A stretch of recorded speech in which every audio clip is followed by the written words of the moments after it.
It's still up to us to not internalize how they treat us as if we are better than each other. We can't treat each other how they treat us.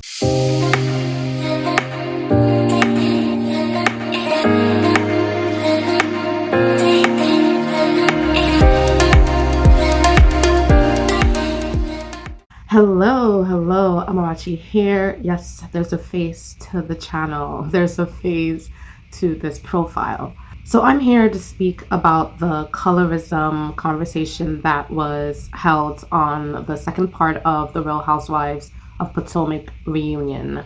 And I want to be intentional about what I say in this video. So I've already wrote down my thoughts and I'll be reading from those thoughts. So if I look away from the camera, just know that it's because I'm reading the things that I wrote.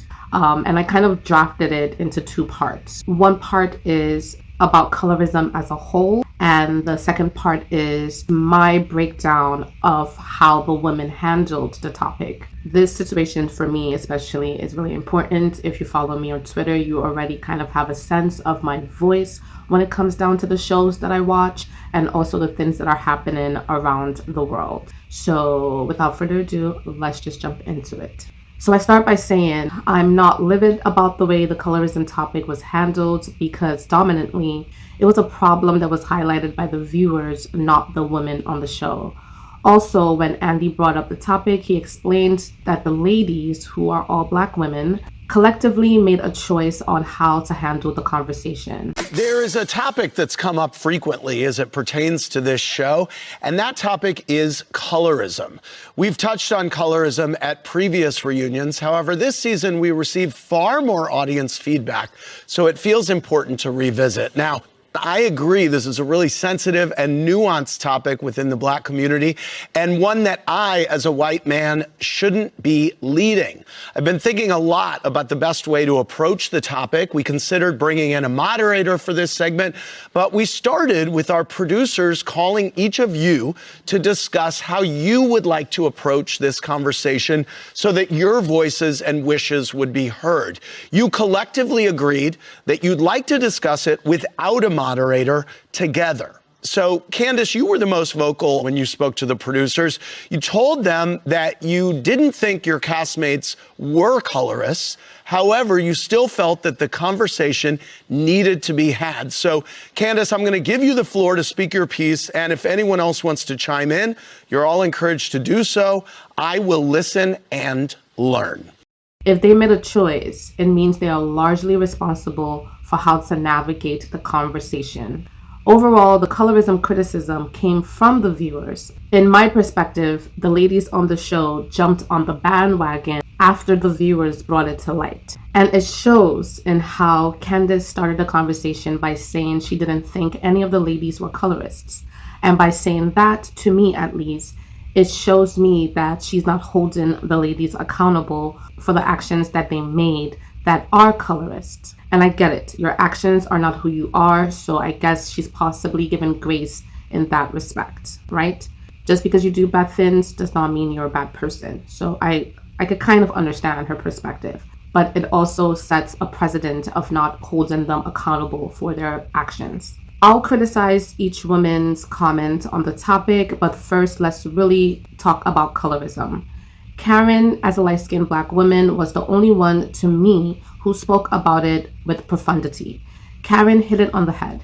She mentioned that colorism is an internal issue within Black individuals because it's an ideological problem that has been indoctrinated from how slaves were treated by their white slave owners. The division between slaves based on their skin color, having the darker slaves in the fields and the lighter slaves in the house, brought upon a level of hierarchy within the Black community. Due to the division, privileges existed in the guise of a Black person's proximity to whiteness. The light-skinned Black slaves were treated better than the dark-skinned Black slaves. The light-skinned Black slaves had more privileges, like more desirable jobs, social and economical advantages, even freedom from slavery.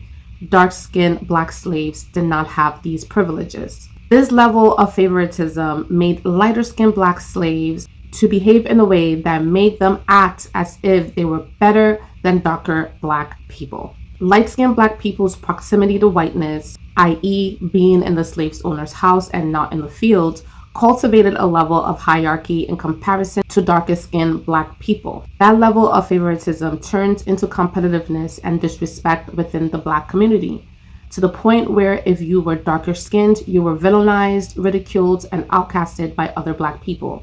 People in the Black community had the brown paper bag test as a way to judge how lighter-skinned you were in order to treat you better. This is an example of the indoctrination adopted by the way the white slave owners treated Black slaves. Here's a brief history of the brown paper bag test and color discrimination within the Black community. The brown paper bag test is a term in African American oral history used to describe a colorist discriminatory practice within the African American community in the 20th century, in which an individual's skin tone is compared to a color of a brown paper bag. This test can be traced back to the time of slavery, where slave masters kept the lighter-skinned slaves inside. The test was allegedly used to determine which privileges an individual could have. Only those with skin color that matched or was lighter than a brown paper bag were allowed admission or membership privileges. The test was believed by many to be used in the 20th century by many African American social institutions such as sororities, fraternities, social clubs, and churches. Giselle, right? Okay. The term is also used in reference to larger issues of class and social stratification and colorism within African American population. People were barred from having access to several public spaces and resources because of their darker complexion. The test was used as an entrance to social functions, wherein a brown paper bag was stuck at the door and anyone who was darker than the bag was denied entry. Let's step into the color discrimination and how it really showed up. Privilege has long been associated with skin tone in the African American community, dating back to the era of slavery. Mixed-race children of white fathers were sometimes given privileges ranging from more desirable work, apprenticeship, or formal education to allocation of properties or even freedom from enslavement. African Americans contributed to colorism because they have benefited from the privilege of having a skin color closer to that of whites and have embraced the notion that privilege comes with having lighter skin in America.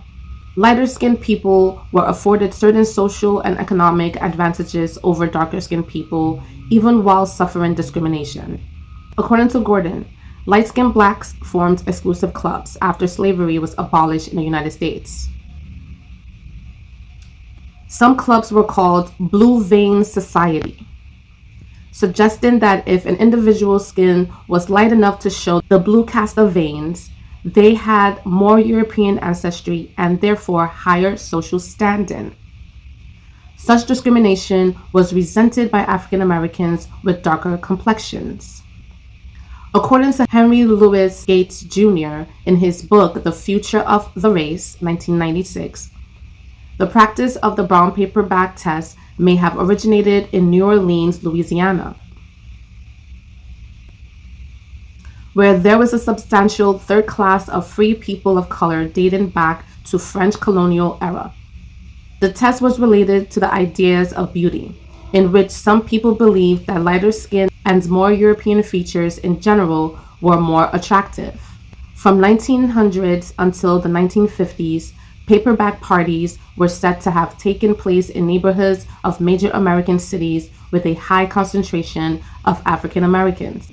Many churches, fraternities, and nightclubs used the brown paper bag principle as a test for entrance. People at these organizations would take a brown paper bag and hold it against a person's skin. If a person was lighter than the bag, they were admitted. This is, too, a curious color dynamic that persisted in our culture. In fact, New Orleans invented the brown paper bag party, usually as a gathering in a home, where anyone darker than the bag attached to the door was denied entrance. The brown bag criterion survives as a metaphor for how the Black culture elite quite literally establishes, casts along color lines within Black life. On my many trips to New Orleans, whether to lecture at one of his universities or colleges, to preach from one of his pulpits, or to speak at an empowerment seminar during the annual Essence Music Festival, I have observed color politics at work amongst Black folk. The cruel color code has to be defeated by our love for one another. Michael Eric Dyson, excerpt from Come Hell or High Water.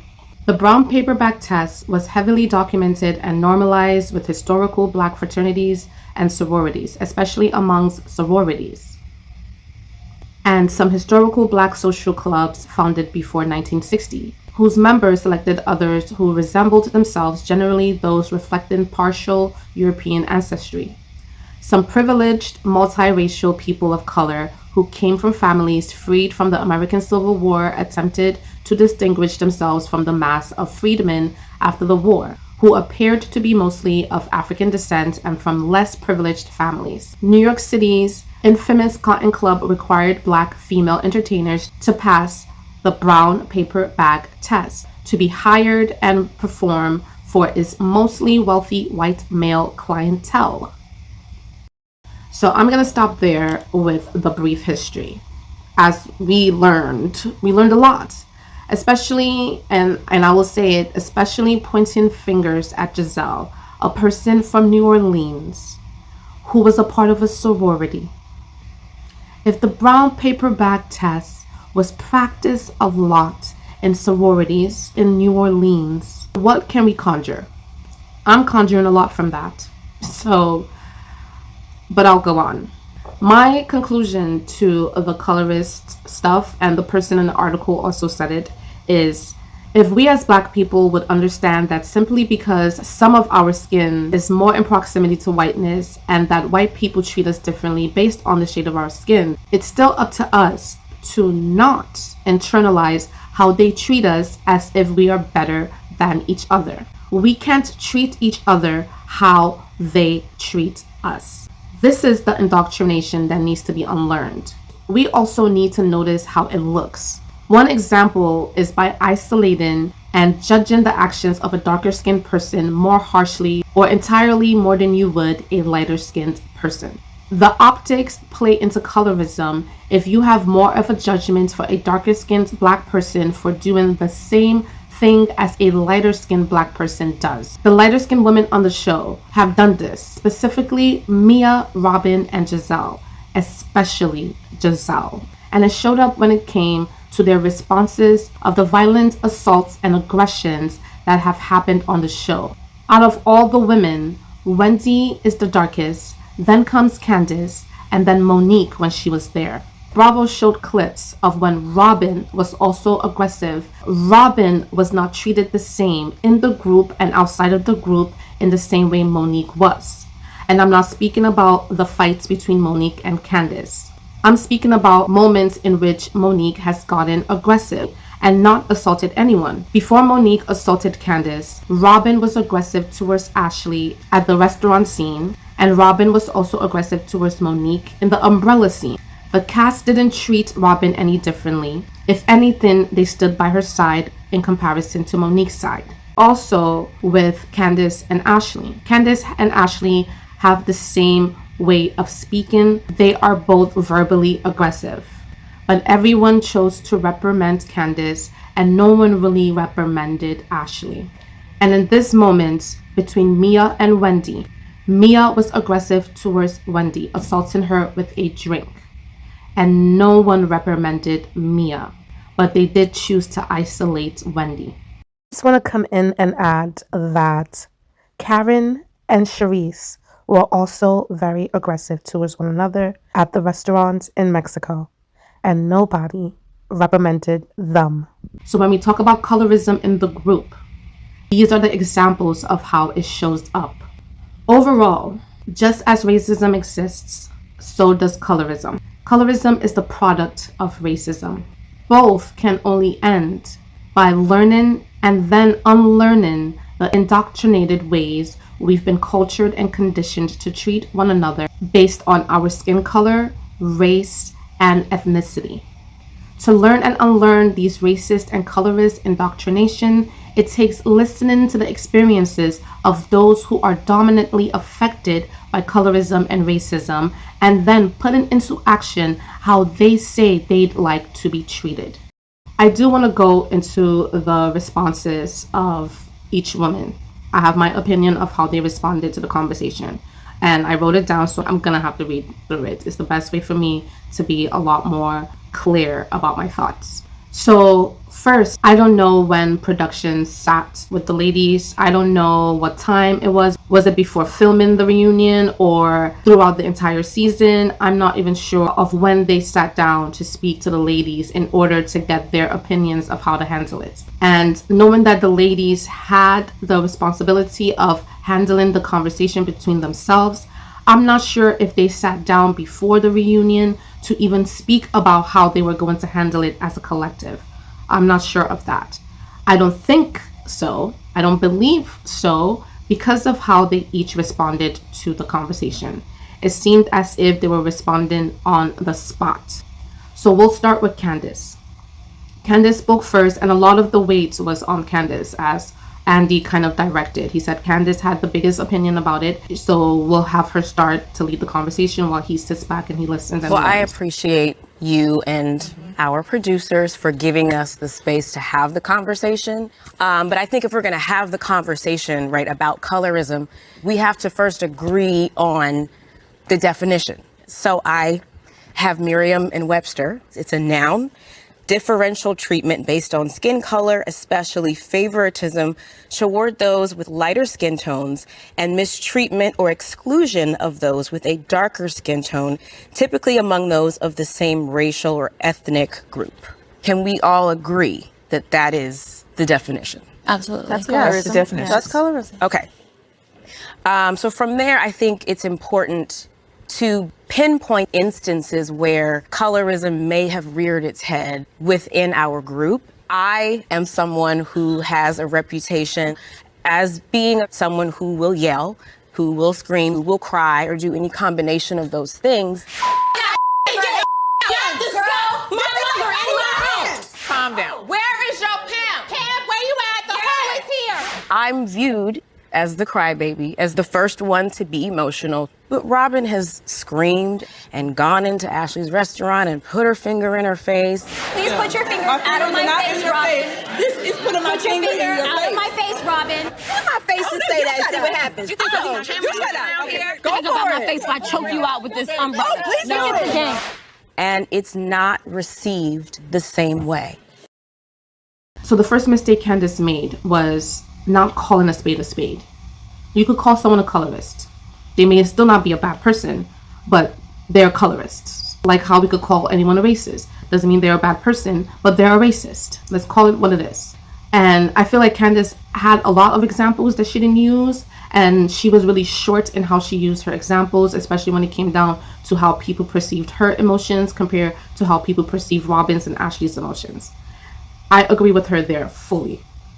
The viewers and the ladies in the cast did not treat Ashley and Robin equally to how they treated Candace, and all of them have been verbally and physically aggressive. And listen to my words, I mean aggressive. None of these three women have assaulted anyone, but they have been physically aggressive.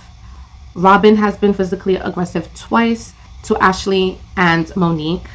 Ashley and Candace have gotten into each other's faces as well. Most of the aggression coming from Candace's end with the butter knife. Ashley, Robin, and Candace are verbally aggressive. All the women, really, let's be for real. All the women are verbally aggressive. That's the whole premise of the show, to read each other down, and that's a way of being verbally aggressive. You're tearing people down by your words. It's plain and simple. Whether or not it's fun shade or whatever, it's still verbal aggression. Call it what it is. You know what I mean? I'm not playing with semantics here. Giselle included, like Giselle as well. They have all equally, all the women on that stage and the ones that are not on the stage and the ones that are coming on the stage, the ones that have left the stage, they have all been verbally aggressive. It's a theme throughout the entire of the Housewife franchise. But when it came to Candace and her response to this colorism stuff, I feel as though she gets easily flustered by Giselle. I was confused with you're the emotional one of the group. What does that have to do with the color of your skin? Like, how are you connecting the two?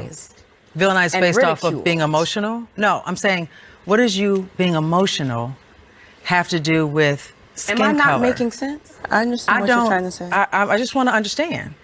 Whenever Giselle wants specifics, Candace acts as if she cannot give specifics. She acts as if she's not as clear as Giselle needs her to be. And I totally understand where Giselle is coming from. Giselle is about, give me the details. Paint a picture for me so that I could understand what you're talking about. If you're talking in general, I don't understand that. So I absolutely understand where Giselle comes from, because that's somewhat of how my mind works as well. Give me the details. Paint the story. Candace gets flustered and does not know how to paint the story, so all she says is, I've been villainized and ridiculed for being emotional. Okay, but then be more detailed on how the women on the cast have done that. That's what Giselle needed, but she was also hard of explaining that part. Robin. Okay, but I feel like I've been called mean girl and aggressive multiple times sitting here, so... Sitting here today now. But are we the ones saying, oh my God, Candace, you're so emotional? Some of you are, and some of it comes from the audience who watches our show. Robin is so dense. She literally just deflected the whole thing away from her aggression and how the group has treated her aggression, especially in the past. Currently, they've held her accountable for her aggression, and that's fine. But we're talking about colorism in the past, because it has showed up in the past as well. And these are the examples of why the viewers have been saying this colorism in the group. So please listen to your actions in the past in order for us to understand how it shows up in the group, so that we're able to stop it from showing up in the future. Robin was not trying to listen to that. She was trying to make excuses for that. But that's Robin. We've seen her plenty of time doing this. Ashley's perspective was a little bit more personal to her. Yeah, how do we know that's true? I mean, Candace is who Candace is, Robin is who Robin is. Right. So how can we say that Candace is treated a certain way because it's just her personality that maybe rubs people the wrong way sometimes? Candace is treated a certain way, but here's the key. You listen to Candace. She says she's feeling that she's treated a certain way. That's the first step, acknowledging her feeling. And I agree. Inherently, for me, Giselle, Robin, Mia, we get preferential treatment or whatever. I understand that. I acknowledge the privilege. You know what I'm saying? As a light-skinned woman, I do. I love and care about you guys as women. But as far as how I feel about how I interact with this group, I've had an issue with everyone in this group at different points in time. In my opinion, the dynamics of this group are not based on the color of your skin. And it really bothers me if you do feel that way. Ashley felt as though in her first seasons, she was ridiculed and villainized as well for who she was and how she showed up. Ashley, being a light-skinned woman, was dominantly villainized by the other light-skinned women in the show.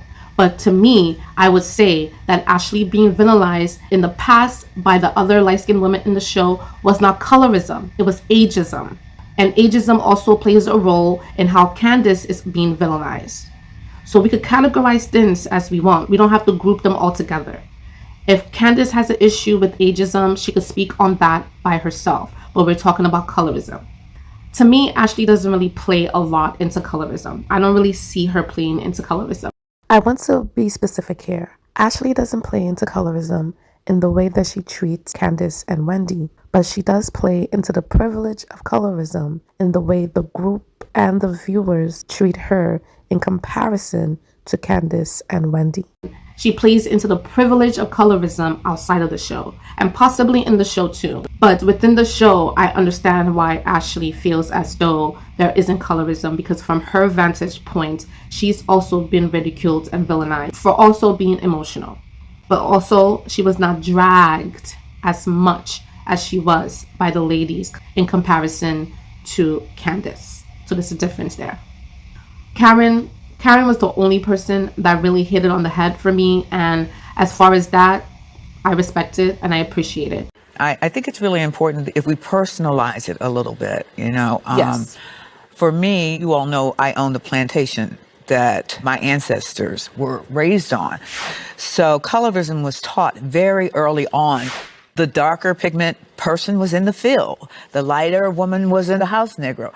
I can tell you, it takes a conscious effort to change that which has been placed within us. That indoctrinated, thank you, darling, that never was supposed to be there. What Candace is clearly saying is based upon the pigmentation of her skin, but given the same circumstances, she's judged more harshly than Robin or I would have been. Karen was able to tell Ashley, listen to Candace, the person that's affected by colorism, and respect how she wants to be treated. In order for you to unlearn it, you have to listen to the people affected by it. And Karen was the only one on that stage that made that comment. Even Candace didn't make that comment. Wendy kind of made that comment, but we'll get to Wendy. Mia was a joke. She was a joke. No, I mean, I definitely do agree with everything that Ashley said. You know, colorism is a real issue, and it's upsetting to me because I am raising a beautiful brown baby girl in this world. Yeah, me too. And I'm not used to that. I'm not used to being accused of being anything other than just treating people how they treat me. Unfortunately, we all have work to do. Yeah. She literally played into white fragility on that stage. She played into the rhetoric that we always hear from white people who want to justify and vindicate themselves from being called a racist. They are more afraid of being called a racist than unlearning what makes other people see them as racist. That's what Mia did on that stage. She was more afraid of being called colorist than she was open to learning how she shows up as a colorist. And her using her dark-skinned daughter as a way to vindicate that she isn't colorist, where have we heard that? We've heard that plenty of time with non-black people who are racist and say, I'm not racist, I have a black friend. Or I'm not racist, I have black children. The same thing Mia said. I'm not colorist, I have a dark-skinned daughter. What? What does that have to do with anything? Colorism and racism is an ideology, is the way the mind thinks and the way the eyes sees the world. It's an ideology. It doesn't erase itself simply because you slept with someone and had a child by them. It doesn't erase itself because you have a black friend. It doesn't erase itself as an ideology. It's a mindset. It's indoctrination. It's cultured. It's conditioned. It's within the thread of the system. And to deflect and dismiss that solely because you have a dark-skinned daughter is pathetic. It's pathetic. Mia to me is pathetic. Wendy really didn't say much, and I expected a lot. I just hope that since we have had this conversation, yes, we are filming a show. We want to be entertaining, but we will be mindful moving forth of dog whistles that are used within this group.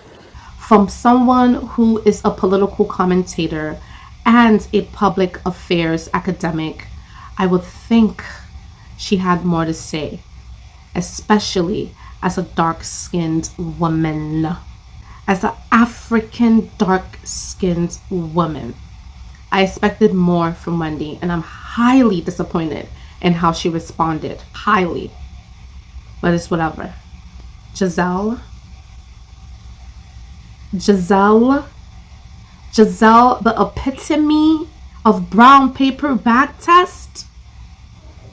Bro, Giselle played into confusion and is dangerous. I was confused with you're the emotional one of the group. What does that have to do with the color of your skin? Like, how are you connecting the two? Villainized based off of being emotional? No, I'm saying, what does you being emotional have to do with skin color? Am I not making sense? I understand what you're trying to say. I just want to understand. That woman is diabolical. She is diabolical. She is the epitome of the privilege of colorism and racism. She is a breed from those two ideologies. An absolute breed. Giselle's father is Curtis M. Graves, a former Texas state representative and an American civil rights activist. Giselle was born in New Orleans. Giselle was also part of a sorority. Why is she acting as if she does not know what colorism is? It is so disappointing. So disappointing how they handled it. But again, I'm not livid. Like I said in the beginning, I'm disappointed, yes. Totally disappointed, yes. But the colorism topic was not brought up by the ladies on the show. It was brought up by the viewers of the show. So the way the viewers respond to colorism is my main concern. It's also my main concern on how they respond to racism. That's where I have my highest point of criticism. The ladies, not so much. But they are responsible for advocating for themselves. And they did a horrible job of advocating for themselves. A horrible job. Am I going to be mad about it? No. I'm not going to wear that emotion. I'm not going to wear that emotion for them. I'm not wearing that emotion for them. They've shown their advocacy. So you know what I'm going to do about it? Respect their advocacy and not defend them. If they can defend themselves, I'm not defending them. So they get what they get. But anyways, I've done enough talking and I need to go. All right? Have fun. Take care of yourself.